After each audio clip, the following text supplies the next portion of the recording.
તમે જુઓ ગમે તેટલી પોઝિશન ઉપર હોઈએ, આપણા ઉપર કોન્ફિડન્સ હોય, બધું હોય, તો છેલ્લે બધા વડીલોનો એક જ સુર આવે કે ભગવાનને યાદ કરી લેવી. આપણે ઓલવેઝ ભગવાનના ચરણોમાં. ભગવાન को याद કોઈ ટેન્શન રહે ખરું પછી?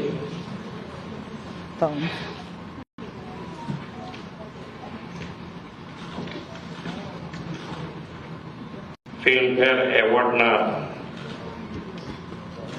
એમઓયુ પ્રસંગે આપણી સૌની સાથે મંચ ઉપર ઉપસ્થિત મારા સાથી મંત્રી શ્રી મુળુભાઈ બેરા, શ્રી ભીખુસિંહ પરમાર, हमारा मुख्य सचिव श्री M.K. दास,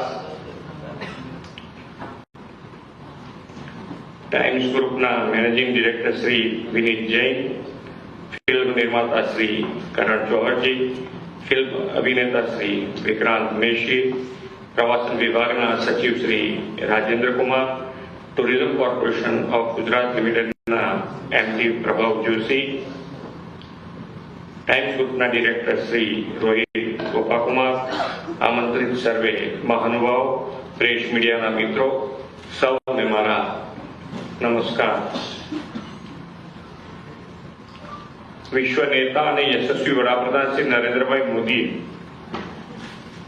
विकासनी राजनीति देशनी आर्थिक, सामाजिक और सांस्कृतिक प्रगति ने नवी दिशा आपी है।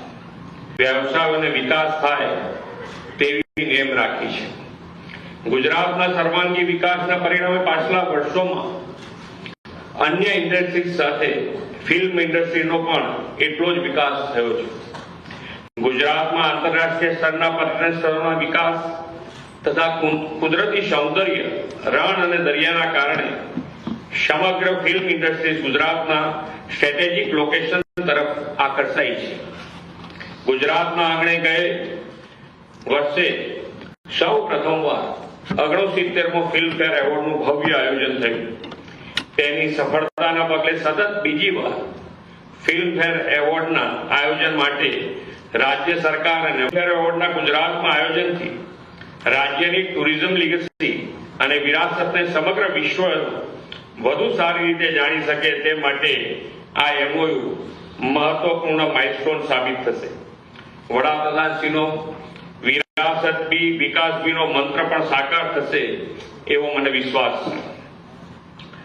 આદરણીય નરેન્દ્રભાઈના દિશા દર્શનમાં રાજ્ય સરકારે ફિલ્મોને પ્રોત્સાહન આપવા માટે ગુજરાત ફિલ્મિંગ ઇન્સેન્ટિવ સ્કીમ ઉપરાંત સિનેમેટિક ટુરિઝમ પોલિસી અમલમાં મૂકી છે। તેના પરિણામે વિકાસના મોડેલ તરીકે જાણીતું બનેલું ગુજરાત હવે ફિલ્મ ઉદ્યોગનું હબ બની રહ્યું છે। એફડીઆઈ અને બિઝનેસ ઇન્વેસ્ટમેન્ટ સાથે હવે એન્ટરટેનમેન્ટ ઇન્વેસ્ટમેન્ટ માટે પણ ગુજરાત માનીતું ડેસ્ટિનેશન બન્યું છે।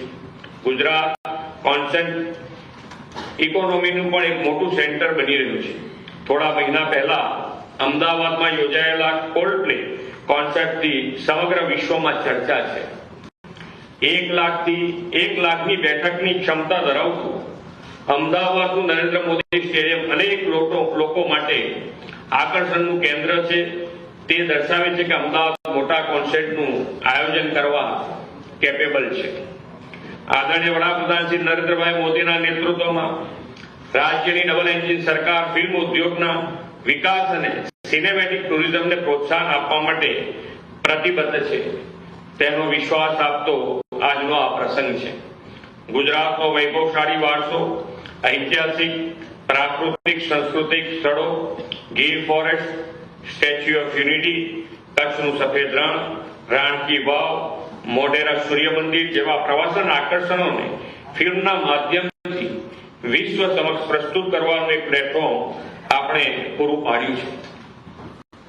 શ્રી નરેન્દ્રભાઈ મોદીએ પણ એક ભારત શ્રેષ્ઠ ભારતની સંકલ્પના આપી છે। ફિલ્મો ભાષા પ્રાંતના સીમાડા વટાવીને દેશના ખૂણે ખૂણે પહોંચી લોકોના દિલને સ્પર્શે છે અને એક ભારત શ્રેષ્ઠ ભારતની સંકલ્પના સાકાર થાય છે। વડાપ્રધાન શ્રી નરેન્દ્રભાઈ મોદીના નેતૃત્વમાં આજે સમગ્ર દેશમાં આત્મનિર્ભર ભારતની ગુંજ ઉઠી છે અને આત્મનિર્ભરતા અને સ્વદેશી વસ્તુઓના ઉત્પાદન ખરીદ વેચાણને વેગ આપવાનું હવેના સમયની માંગ છે. ફિલ્મ ઉદ્યોગ સ્વદેશી અને આત્મનિર્ભરતાને ખૂબ સારી રીતે પ્રોત્સાહન આપી શકે છે. જ્યારે કોઈ એક ગામમાં કે નાના શહેરમાં ફિલ્મનું શૂટિંગ થતું હોય તો તે ગામ શહેરમાંથી ઘણી બધી નાની મોટી વસ્તુઓ ખરીદ વેચાણ થાય. તેના કારણે સ્થાનિક અર્થતંત્રને ખૂબ વેગ મળે છે. બીજું કે ફિલ્મની સમાજમાં ઊંડી છાપ હોય છે અને ખાસ કરીને યુવા વર્ગ તેનો બહુ મોટો ચાહક વર્ગ હોય છે. ફિલ્મફેર એવોર્ડમાં સહભાગી થનાર સૌ કલાકાર કશ્મીઓ આત્મનિર્ભર અને સ્વદેશીનો સંકલ્પ લેવાની અપીલ તેમના આવા વાહક વર્ગને કરે તો આ અભિયાનને બહુ મોટી સફળતા મળી શકે તેમ છે એમ હું સમજુ છું. 70માં ફિલ્મફેર એવોર્ડના આયોજનની સફળતા માટે વર્લ્ડ વાઇડ મીડિયાને ફરી એકવાર શુભેચ્છાઓ પાઠવીને વિરમું છું. ભારત માતા કી જય. વંદે માતરમ. જય જય ગરવી.